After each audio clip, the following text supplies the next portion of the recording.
In tonight's top story, between 16 and 23,000 households in North Dakota are at risk of eviction as a direct result of the pandemic. And that comes from August data from the National Low-Income Housing Association. Renee Cooper is here to break it all down for us. Renee. Thanks, Lauren and Nicholas. To give you a better picture of just how many people are struggling to keep a roof over their heads, it's up 21% of North Dakota renters, a little over a fifth. I'm surprised it's that low. It's hard for elected officials to say, well, I don't see the people on the street right now. Well, I say this all the time, we don't wait for the flood to hit our ankles before we start sandbagging. About 4 months ago, the ACLU of North Dakota called for a freeze on evictions and foreclosures. The state responded instead with a rent bridge program under the Department of Human Services. It provides assistance for up to 6 months for eligible renters who are struggling to pay rent. So we look at, has there been a change in your household income of some kind since March? The North Dakota ACLU advocacy director says this could be that sandbagging effort because it provides financial assistance by direct payment from the state to the landlord. But still, he says evictions are up this year in Burleigh and Morton counties. More than that are happening in Cass, and obviously Cass County is much bigger. And so that is sort of our canary in the coal mine where we really have leaned back in and are asking what's the reason for that, because that's up from last year. We asked Jessica Thomason with the Department of Human Services how many people are being helped by the rent bridge. We're probably seeing, I'd say, 40 to 50 new applications a day.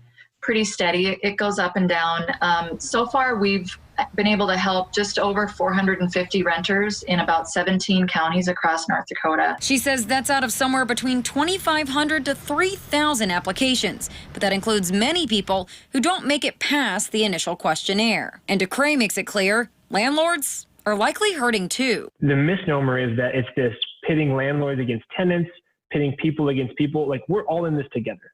And if the lowest people fall and they get kicked out of their apartments, I don't see them filling those units. And so, it's a domino effect. He says keeping tenants afloat is about stabilizing the entire housing system in North Dakota.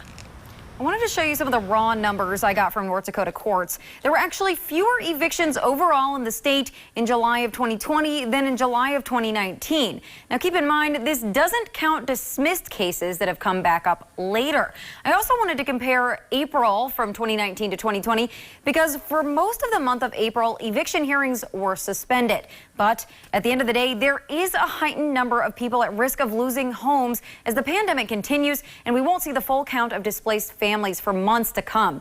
And that's not something to gloss over. And Lauren and Nicholas, the next time you see the lovely Carrie Rorick at the front desk, remind her of how much she rocks. She spent hours helping me comb through this data. Will do. Thanks, Renee. And we've added a link to the rent bridge info and application on our website, kxnet.com. So the question remains, if you're facing eviction, what's the next step? What are your options? We sat down with Executive Director Richard LeMay of Legal Services of North Dakota, a nonprofit that provides free legal help for those in need. She says their calls for housing assistance are up by about 40%. Which he says is pretty significant. LeMay says, unfortunately, there's not a lot of defense for eviction when rent isn't paid. But these cases have to be handled in court. So he says the best thing you can do as a tenant is to show up for that court date, which LeMay says many people don't. I'm sure it's, I don't really have any hope. I can't pay the rent. I can't pay last month's rent. I can't pay this month's rent. Why am I going to go to the hearing and just be embarrassed? In this kind of a situation, it's nobody's fault. LeMay also emphasizes that legal services are available 24 hours a day to help you through this type of situation. He also recommends that anyone who's struggling financially to apply for the Rent Bridge program.